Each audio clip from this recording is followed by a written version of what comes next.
What's up, ghouls? It's Betty Jade. It's spooky season. So I have this other project that I've been meaning to do.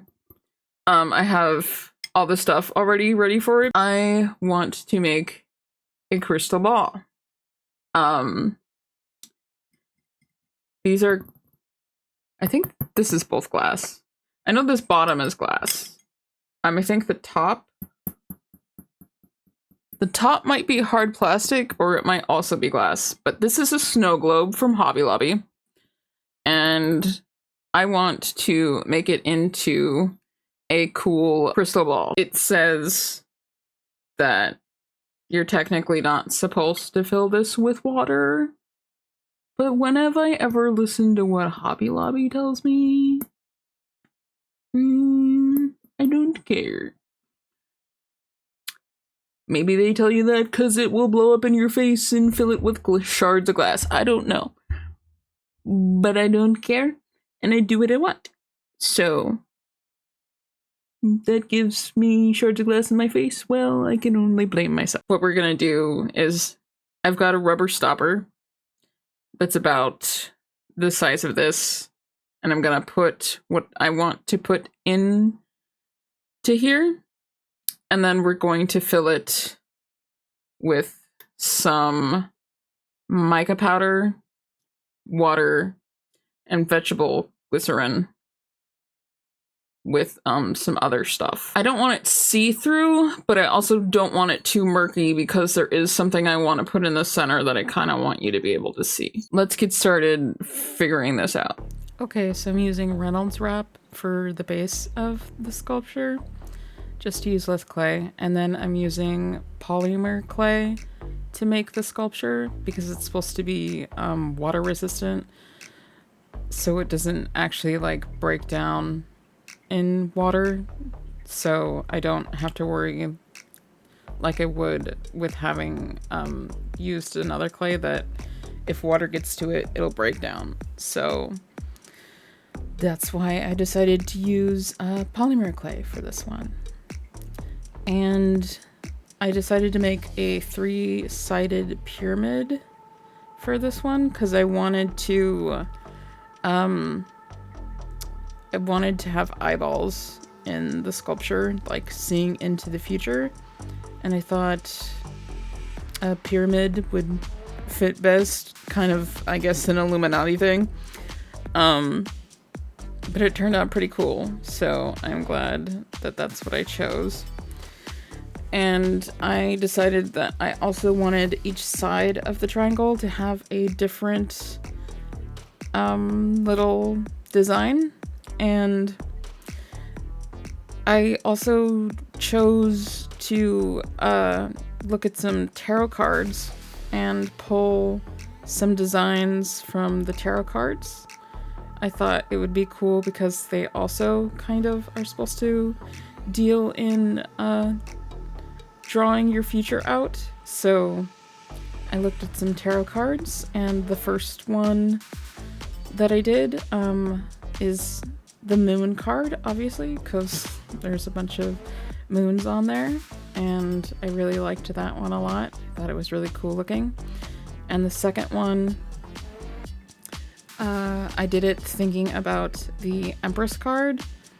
The Empress card had this planchet looking kind of heart-shaped shield always lying next to her and the ones I looked at, and it always had this symbol on it, which I believe is a symbol for female, which would make sense with the Empress card, so I put that on there.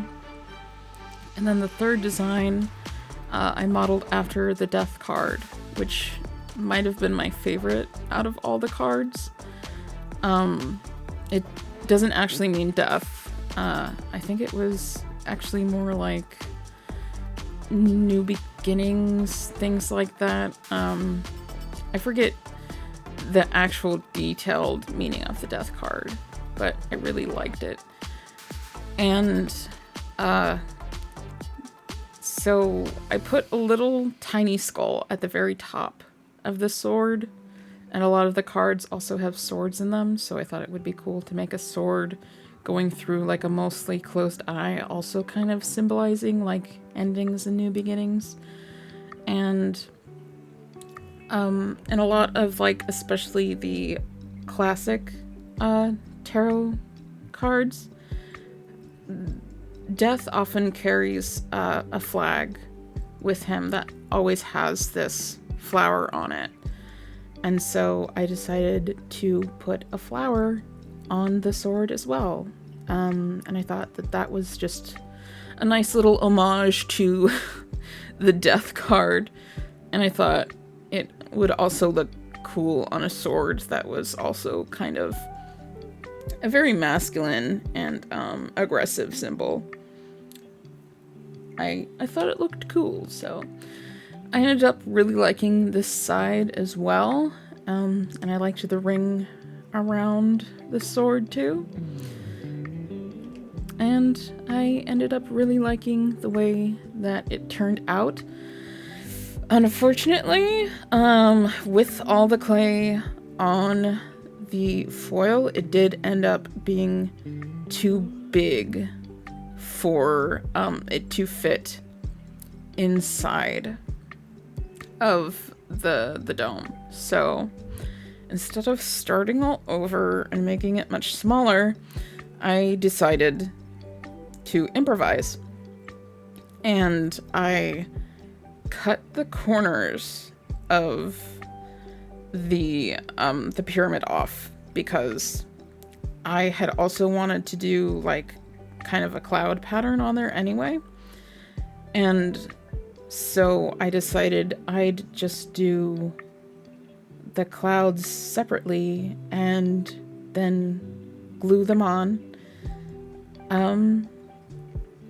once it was inside the dome, and it would just be stuck inside. So this is my little cloud design, and I did it to cover up the corners, and then I had it climb up towards the top. I did one on each corner I cut off. I just made little swirly cute clouds, and I wasn't sure how I was going to do it at first, so I started it just raw on the edge, and then I pulled it off. But then I realized if I just put tin foil covering the sculpture, then I could just bake it all together a second time after I already baked the sculpture.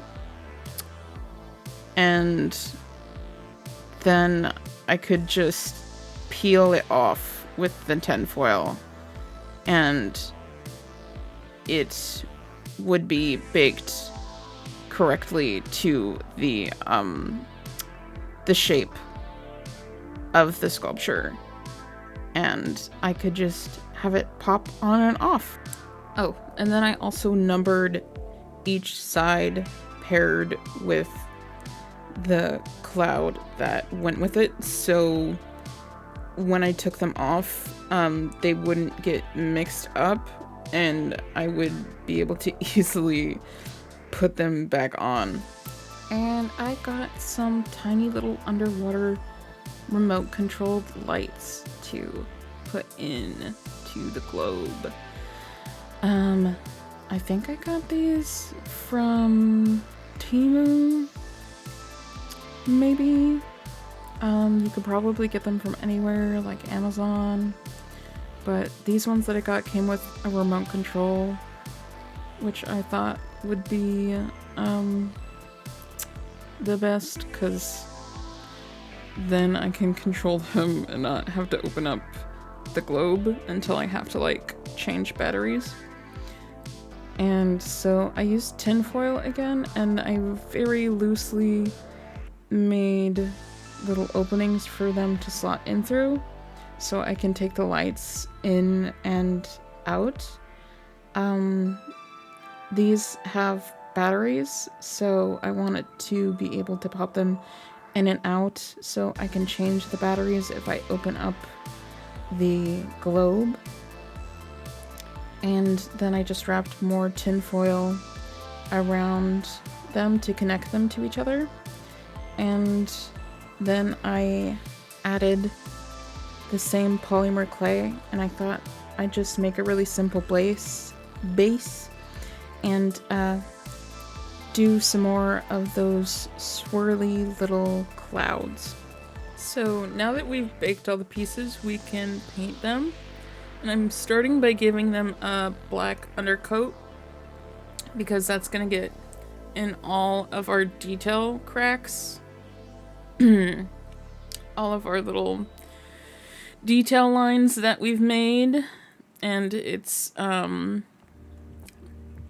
going to make them black, so it's going to make them stand out, and we can paint over them with a technique that will give them the color they want, but should still leave all our details in black.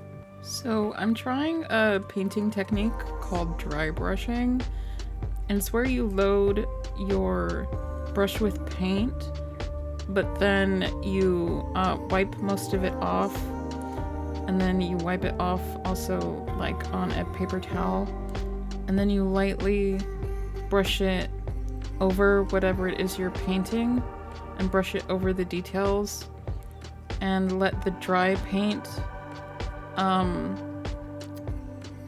brush over and leaving the recessed details colored by whatever color they are underneath, and it just colors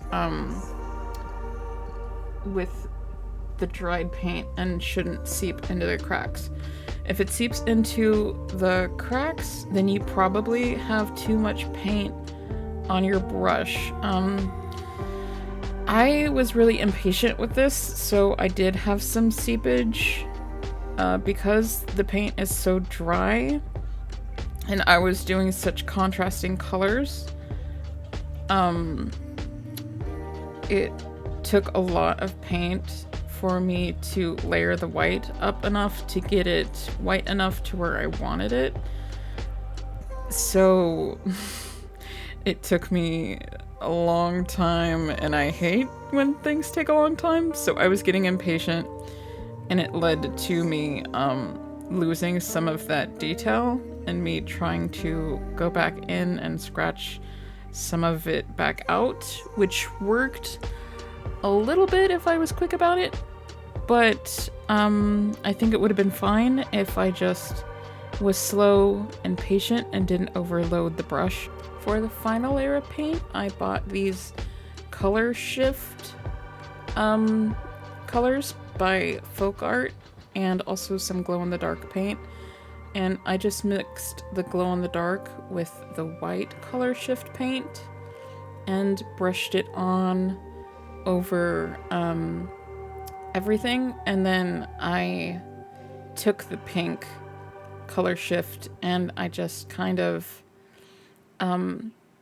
put it in certain areas where I thought it could use a little transition in color. So like highlights on the clouds, certain spots on the pyramid where I thought maybe color might be used a little bit better, like in parts of the eyes, certain parts of the sculpture, places like that, just to give it a little bit of pop of color. I did like the color shift because it did have a kind of cool effect. It wasn't totally like as cool looking as the mica powder where it had like this oil slick effect. It didn't quite go that far. Not like it shows on the label. But it was different than white paint or glitter. It did have a nice kind of shimmery pearlescent effect. So I did like this paint better than like the dragonfly paint that I got before at like Hobby Lobby. So far I'd say this was the better kind of like color shift paint, but it's not like as dazzling as it shows on the label. Now I've got my resin protection gear on. You want to wear gloves and a mask with the proper protection for resin. And I'm just putting a layer on all the pieces because I want the paint to be protected, even though the clay is supposed to be not impacted by water. The paint would be.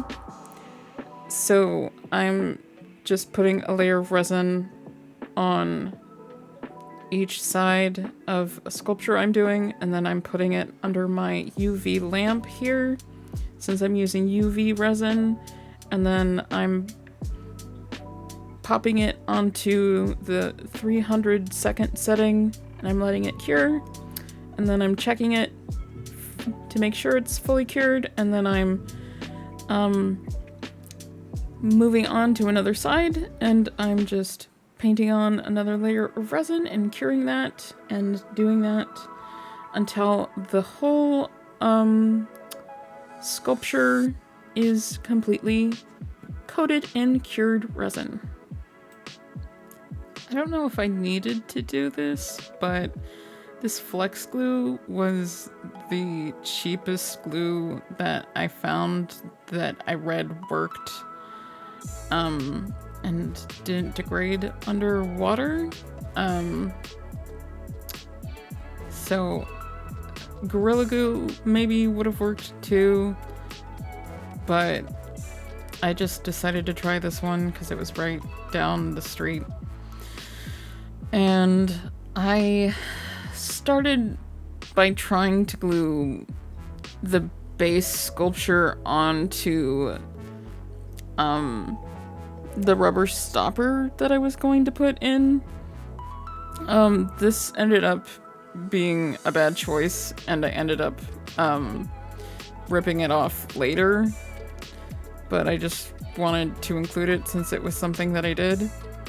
And then I used the same glue to glue the clouds onto the side of the pyramid once I put it inside of the water globe, because once that they were glued on, it could no longer fit through the opening. Okay, so now I'm making the mixture that's going to go into the globe, and it's said to use distilled water, and there's a couple of different things you can put in there, but I chose vegetable glycerin. And it said anywhere from like 3 tablespoons, I think, to like a 50-50 ratio to water. It depends how quickly you want whatever you're putting in there to fall. I ended up using a little over half of the bottle, I think. And then these are the mica powders that I'm putting in.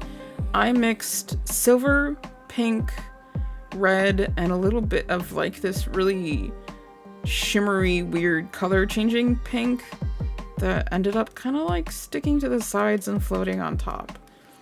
It was really pretty, but it was kind of weird, so I don't think I'd use it again. And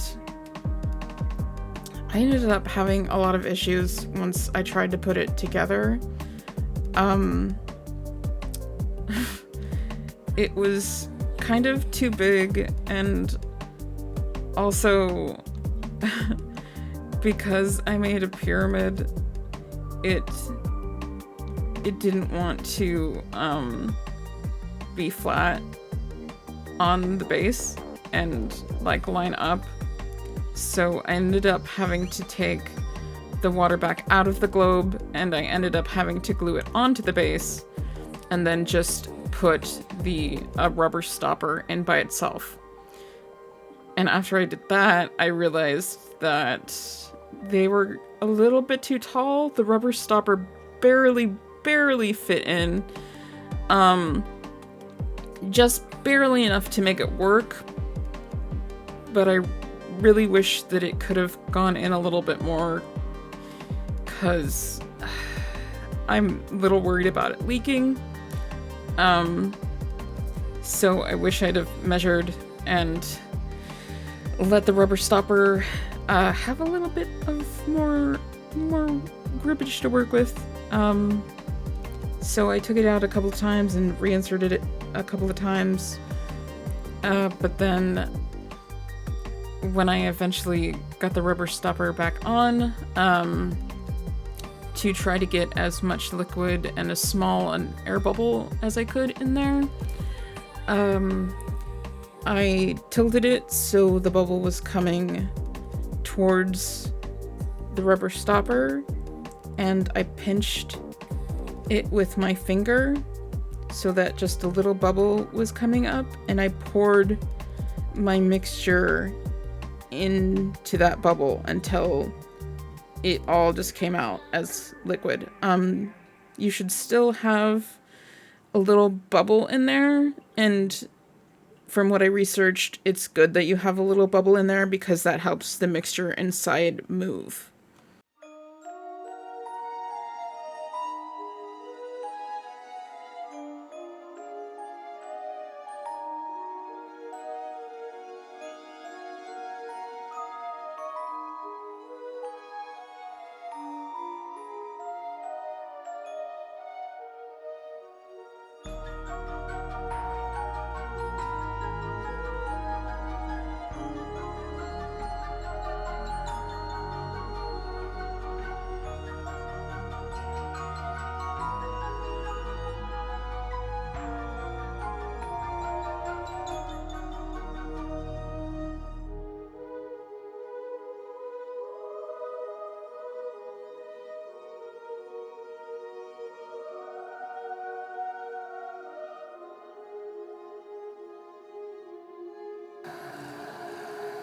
I'll show you your future.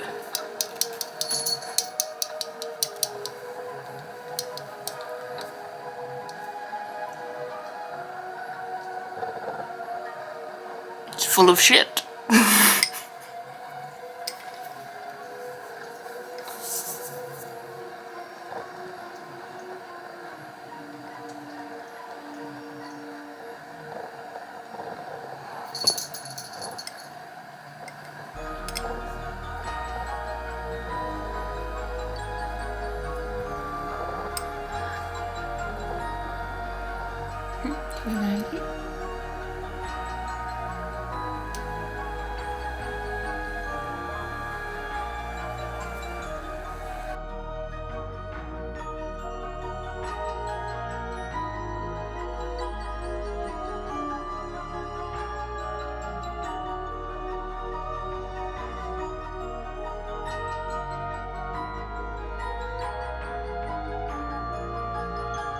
Okay, so I finished it. I'd call it a success. Some things did go wrong, and I'll need to fix them later, like my light that went wonky for some reason. I don't know, maybe it wasn't closed all the way or something, and water got inside. Other than that, it's fine. It's not leaking, and I've had it overnight. I don't think it should leak. The only other thing that I would do different is I would try to measure and make sure I left enough space so that I could put the rubber stopper in there a little bit more, just so I could have a little bit more contact area for that, because it makes me a little nervous when water is involved. I don't like making any puddles. I'll leave a comment below the video if there's any drippage. Unfortunately, I couldn't get the glow-in-the-dark powder to work because I tested just the jar of powder against the light, and it was activating, it was glowing in the dark. But no matter how I put any of the liquid that was mixed in up to the light, it wasn't activating at all. There was no sort of glowage that could be seen. So I was really disappointed because I really wanted like some of the swirl to have a glow to it. I thought that that would be really cool to see, but unfortunately that didn't work. Anyway, I hope you enjoyed it. I hope you'll make your own spooky crystal balls. And I hope you had a good spooky season. And happy Halloween. I'll see you next time. Bye-bye. Remember to like and subscribe.